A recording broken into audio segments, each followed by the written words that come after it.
வணக்கம் நேயர்களே, இன்னைக்கு உங்களை எல்லாரையும் சந்திக்கிறதுல பெரும் மகிழ்ச்சி அடைகிறேன். நம்ம இன்னைக்கு பார்க்கக்கூடிய சிறப்பு தலைப்பு பாத்தீங்கன்னா ராகு கேது பெயர்ச்சி. ராகு பகவானும் கேது பகவானும் சர்ப்ப கிரகங்கள், ஜோதிட ரீதியாக நிழல் கிரகங்கள் என்று நம்ம சொல்றோம். இந்த சர்ப்ப கிரகங்கள் ஆகப்பட்டது ஒருவருடைய பாவ புண்ணியத்தை அளக்கக்கூடிய ஒரு அளவுகோலாக தான் இந்த ஜோதிடத்துல நம்ம முக்கியமா பாக்குறோம். பாம்பை பிடிச்சு பலன் சொல்லு அப்படின்ற மாதிரியாக தான் இந்த ஜோதிட ரீதியாக சில பலன்கள் எல்லாருமே இந்த ராகு கேதுவை வச்சு பலனை கணிக்கின்றனர். இந்த ராகு கேது பெயர்ச்சியாகப்பட்டது மே மாதம் 18ஆம் தேதி இரவு 7:36 மணிக்கு ராகு பகவான் மீன ராசியிலிருந்து கும்ப ராசிக்கும், கேது பகவான் கன்னி ராசியிலிருந்து சிம்ம ராசிக்கும் பெயர்ச்சியாகிறார். 1.5 வருடங்களுக்கு இந்த ராசியிலேயே இருந்து ஒவ்வொரு ராசி அன்பர்களுக்கும் கொடுக்கக்கூடிய பலன்களை பற்றி தான் இந்த பதிவுல நாம தெளிவா பார்க்க போறோம். இந்த சேனலை முதன்முறையா பாக்குறீங்கன்னா சப்ஸ்கிரைப் பண்ணிக்கோங்க. பெல் பட்டன்ல ஆல் ஆப்ஷன் சூஸ் பண்ணீங்கன்னா உங்களுக்கு என்னுடைய அடுத்தடுத்த பதிவுகள் நோட்டிபிகேஷனா வந்துட்டு இருக்கும்.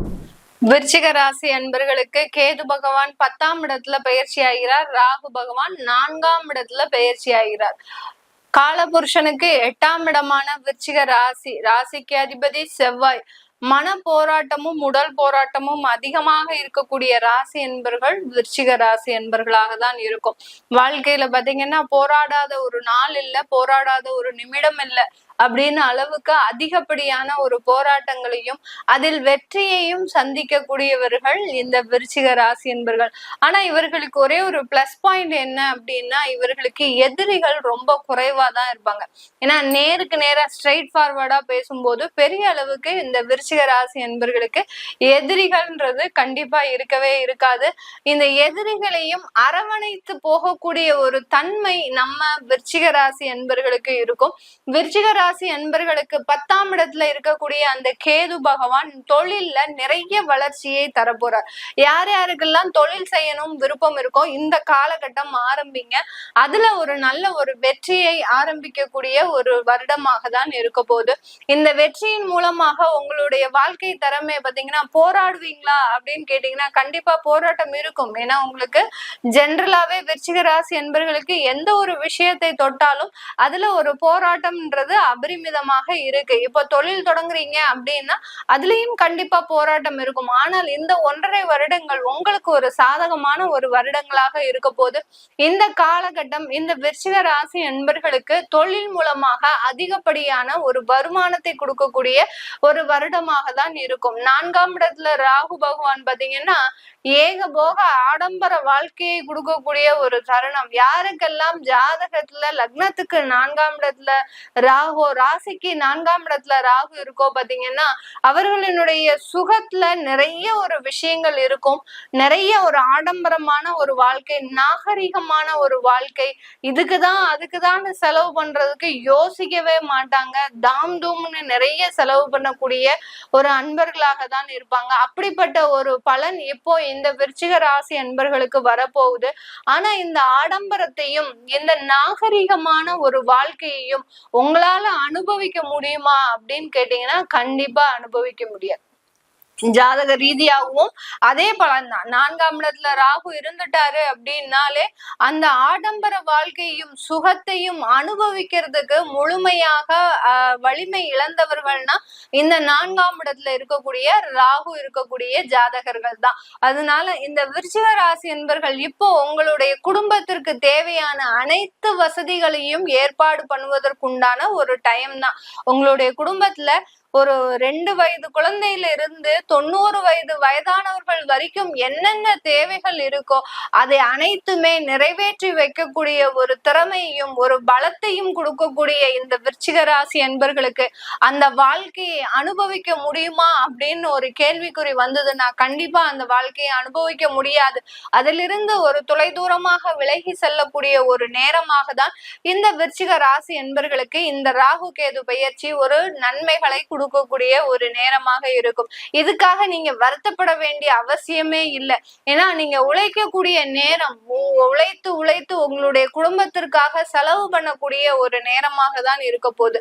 அதிகமான சொத்துக்கள் வாங்கக்கூடிய ஒரு நேரம், அதாவது பிளாட்ஸ், அடுத்து பாத்தீங்கன்னா அபார்ட்மெண்ட், இந்த மாதிரியாக எல்லாம் அந்த அடுக்குமாடி குடியிருப்புகளை வாங்கக்கூடிய ஒரு தருணம். 1 2 இல்ல, எவ்வளவுக்கு எவ்வளவு நீங்க வாங்கணும் முயற்சி பண்றீங்களோ அவ்வளவுக்கு அவ்வளவு அந்த மாதிரியான ஒரு சொத்துக்களை சேர்ப்பதற்கு உண்டான ஒரு நேரமாக தான் இந்த விருச்சிக ராசி அன்பர்களுக்கு இருக்க போகுது. இந்த விருச்சிக ராசி அன்பர்கள் தன்னுடைய வாழ்நாள்ல மிகவும் மறக்க முடியாத ஒரு தருணமாக தான் இந்த 1.5 வருடங்களுக்கு இருக்க போகுது. ஏன்னா தொழிலும் நல்ல வளர்ச்சி ஆகக்கூடிய ஒரு தருணம், உங்களுடைய ஆடம்பர ஒரு வாழ்க்கையும் நல்ல ஒரு தரத்தை எட்டுவதற்குண்டான ஒரு தருணமாகவும் தான் இருக்கும். உங்களுடைய வேலையில பாத்தீங்கன்னா நீங்க எதிர்பார்த்த உயர் பதவிகள், அடுத்து நீங்க எதிர்பார்த்த ஒரு வருமான உயர்வு, நீங்க எங்க எதிர்பார்த்து வேலைக்கு போகணும்னு நினைக்கிறீங்களோ அங்கேயே உங்களுக்கு வேலை கிடைப்பதற்கு உண்டான ஒரு நேரமாக இருக்கும். இப்ப சாஃப்ட்வேர்ல வேலை பாக்குறீங்களா, ஐடி கம்பெனில வேலை பாக்குறவங்க எல்லாம் ஒரு டார்கெட் மாதிரி வச்சிருப்பாங்க. நம்ம இப்போ இந்த இடத்துல வேலை செய்யணும் அப்படின்னா அடுத்த கட்ட நம்மளுடைய டார்கெட் இந்த ஒரு கம்பெனியா தான் இருக்கணும், இவ்வளவு ஒரு பெரிய இடத்துல இருக்கக்கூடிய ஒரு கம்பெனில நம்ம வேலை செய்யணும் அப்படின்ற மாதிரியான ஒரு டார்கெட் நீங்க வச்சிருப்பீங்க. அந்த இடத்துல ஒரு நல்ல ஒரு பொசிஷனோட வேலை பார்க்கணும் அப்படின்ற மாதிரியாக எல்லாம் இந்த விருச்சிக ராசி என்பர்கள் ஒரு இலக்கை நிர்ணயித்து பயணிக்கக்கூடியவர்கள். அந்த இலக்குகளை எல்லாத்தையுமே அனுபவித்து அனுபவித்து வாழ்க்கை தரத்தை ஒருபடி உயர்த்தக்கூடியவர்கள் தான் இந்த விருச்சிக ராசி என்பர்கள் இந்த 1.5 வருடங்கள்ல. அதனால நீங்க எதிர்பார்த்த வேலை அமைப்பு கிடைக்க போகுது, நீங்க எதிர்பார்த்த ஒரு நல்ல ஒரு தருணம் உங்களுக்கு கிடைக்க போகுது, நீங்க எதிர்பார்த்த குடும்ப வாழ்க்கை தான் இங்க கொஞ்சம் சிக்கலா இருக்கு. ஏன் அப்படின்னா 2ஆம் இடத்துல இருக்கக்கூடிய அந்த குரு பகவான் 8ஆம் இடத்துக்கு போயிட்டாரு. நான் சொன்ன மாதிரி 4ஆம் இடத்துல அந்த ராகு பகவான் இருக்கிறதுனால குடும்பத்தோடு சேர்ந்து வாழ்வதற்கு உண்டான ஒரு வாய்ப்புகள் இந்த 1.5 வருடத்துல இல்ல. தற்காலிக சூழ்நிலை மட்டுமே. இந்த விருச்சிக ராசி அன்பர்களுக்கு நான் சொல்லக்கூடிய இந்த பலன்கள் தற்காலிகமாக கோச்சார நிலவரப்படி அந்த கிரகங்கள் என்ன சொல்லுதோ அதை அப்படியே உங்களுக்கு சொல்றேன். இதனால சில பேர் நினைப்பாங்க, மேடம் குடும்பத்தோட வாழ முடியாது சொல்றீங்களே, நாங்க 2 பேரும் எங்க குடும்பத்தோட 15 வருஷமா இருக்கோம். உடனே எல்லாருக்கும் ஒரு டவுட் வந்துரும், நாங்க இப்போ இந்த 1.5 வருஷத்துல பிரிஞ்சிருவோமா அப்படின்ற மாதிரியான கேள்விக்குறிகள் அதிகப்படியாக வரும். இந்த கேள்விகளுக்கு பதில் சொல்லக்கூடிய ஒரு கிரகங்கள் உங்களுடைய தசாபுத்தி கிரகங்களே. கோச்சார நிலவரப்படி கண்டிப்பாக பிரிஞ்சு போகக்கூடிய ஒரு சூழ்நிலை இருக்கு. அது பெர்மனண்டா பிரிஞ்சு போகுவீங்களா, இல்ல உங்களுடைய ஜாதகத்துல அந்த பிரியக்கூடிய ஒரு சிச்சுவேஷன் இருக்குன்னா கண்டிப்பாக அது பிரிவதற்கு உண்டான ஒரு வாய்ப்புகளை தேடி தரக்கூடிய ஒரு நேரமாக இருக்கும். இப்ப புத்தி என்ன அப்படின்ற போது அதுதான் மெயின் டோருங்க. உங்களுக்கு இருக்கக்கூடிய இந்த கோச்சார கிரகங்கள் எல்லாம் பாத்தீங்கன்னா அந்த அளவுக்கு உங்களுக்கு அந்த மெயின் டோரை தாண்டி எதுவுமே வேலை செய்யாது. மெயின் டோர் ஓப்பன்லயே இருக்கு அப்படின்னா நீங்க தாராளமா கோச்சார கிரகங்கள் உள்ள இறங்க ஆரம்பிச்சிடும். நமக்கு வழிவகைகள் செய்து இந்த தசாபுத்தி கிரகங்கள். அதனால இந்த காலகட்டத்தை நம்ம யூஸ் பண்ணிக்கணும் அப்படின்ற மாதிரியாக அந்த கோச்சார கிரகங்கள் அந்த மெயின் டோர் திறந்தே இருந்ததுன்னா கண்டிப்பா அதற்குண்டான வேலைகளை செய்ய ஆரம்பிச்சிடும். இப்போ உங்களுக்கு 4ஆம் இடத்துல அந்த ராகு பகவான் இருக்கிறாரு. சுகஸ்தானத்தை அனுபவிக்க முடியாத ஒரு சூழ்நிலையில இருக்கக்கூடிய இந்த விருச்சிக ராசி என்பர்களுக்கு உங்களுக்கு தசாபுத்தியான அந்த மெயின் டோர் நிலவாசல்ன்றது திறந்திருக்கா மூடி இருக்கான்னு பாருங்க. மூடி இருந்ததுன்னா கண்டிப்பா இதற்குண்டான பாதிப்புகள் எதுவுமே வராது. திறந்திருக்கு, மெயின் டோர் திறந்திருக்குன்னா கண்டிப்பாக உங்களுக்கு அதற்குண்டான பாதிப்புகள் கண்டிப்பாக வரக்கூடிய ஒரு சிச்சுவேஷனாக தான் இருக்கும்.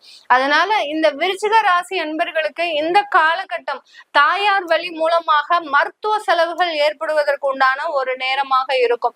தாயாருக்கு உடல்நல குறைவுகள் இதெல்லாமே கண்டிப்பா 100%, அதாவது கோச்சார நிலவரப்படி இது 100% நடக்கும். இதுக்கு தசாபுத்தி அனுமதிக்காது. இந்த தசாபுத்தி டயத்துல பாத்தீங்கன்னா உங்களுக்கு தசாபுத்தி நல்லா இருந்தா கூட 4ஆம் இடத்துல ராகு பகவான் இருக்கிறதுனால அம்மா வழி உறவுகள்ல சில தொந்தரவுகள் 100% வரும். அம்மாக்கு ஏதாவது உடல் தொந்தரவுகள், இல்ல அம்மாவினுடைய செய்கைகள் உங்களுக்கு பிடிக்காம போகலாம். அம்மாவை விட்டு பிரிந்து செல்லக்கூடிய ஒரு சூழ்நிலை வரலாம். இப்போ இந்த கோச்சார நிலவரப்படி நமக்கு குழந்தைகளே பிறக்குது வச்சுக்கலாம். இப்ப 4ஆம் இடத்துல ராகு பகவான் இருக்கிறாரு. இந்த விருச்சிக ராசியில ஒரு குழந்தை பிறக்குது இந்த காலகட்டத்துல அப்படின்னா அந்த தாய்க்கு அந்த குழந்தைக்கு தாய்ப்பால் கொடுக்க முடியாத ஒரு சூழ்நிலை இந்த காலகட்டத்துல வரும். அப்படியே தாய்ப்பால் கொடுத்தா கூட அந்த தாய்க்கு அந்த குழந்தை மேல ஏதோ ஒரு இரிட்டேஷன் வந்துகிட்டே இருக்கும். ஐயோ ரொம்ப படுத்துது இந்த குழந்தை, நம்ம எதிர்பார்த்தது வேற மாதிரி இருந்தது, ஆனா குழந்தை பிறப்பு வேற மாதிரி இருக்கு. அந்த மாதிரியான ஒரு எரிச்சலை, ஒரு தேவையில்லாத பிரச்சனைகளை உண்டு பண்ணக்கூடிய ஒரு சூழ்நிலையாக தான் இந்த விருச்சிக ராசி என்பர்களுக்கு அந்த 4ஆம் இடத்துல இருக்கக்கூடிய ராகு பகவான் ரொம்ப பவர்ஃபுல்லா வேலை செய்வார். அதனால உங்களுடைய ஹெல்த்த ரொம்ப கவனமா இருங்க விருச்சிக ராசி என்பர்கள். தேவையில்லாத ஃபாஸ்ட் ஃபுட்டு உண்ணாதீங்க. அசைவ உணவுகள் மாசத்துக்கு ஒரு வாட்டி உண்ணுங்க. அதுதான் உங்களுக்கு உடல் நலத்திற்கு பாதிப்பை ஏற்படுத்தாது. அசைவ உணவுகளை அதிகமாக உண்ணும் போது இந்த 4ஆம் இடத்துல ராகு பகவான் அதிகப்படியான தொந்தரவுகளை கொடுக்கும் உடல் நலத்துல. அதனால ரொம்ப கேர்ஃபுல்லா இருங்க. இதெல்லாமே நம்ம கோச்சார நிலவரப்படி பலன்களை சொல்லிட்டு வந்துட்டு இருக்கிறோம். உங்களுடைய சுயஜாதக தசாபுத்தி பலன்களை பார்க்கணும்னு நினைக்கிறவங்க, உங்களுடைய குழந்தைகளுக்கு ஜாதகம் எழுதணும், நியூமராலஜி படி பெயர் வைக்கணும்னு நினைக்கிறவங்களும் கீழே இருக்கிற நம்பருக்கு வாட்ஸ்அப்ல மெசேஜ் பண்ணுங்க. உங்களுக்கு மெசேஜ் பண்ண உடனே சில தகவல்கள் வரும், உங்களுக்கு தேவையான தகவல்கள் வரும். அதுல நீங்க என்ன பண்ண போறீங்க அப்படின்றத நீங்க அடுத்தடுத்து டவுட் இருந்ததுன்னா போன் பண்ணி கேட்டுக்கலாம். நான் வெறும் ஆன்லைன் போன் கன்சல்டேஷன் மட்டும்தான் பண்றேன். நிறைய பேர் போன் பண்ணி எனக்கு நேரடி கன்சல்டேஷன் வேணும் அப்படின்னு கேக்குறீங்க. நான் நேரடியாக அப்பாயின்மெண்ட் கொடுக்கறது இல்ல, வெறும் போன் கால் கன்சல்டேஷன் தான். வீடியோ கால் கன்சல்டேஷன் இருக்கு.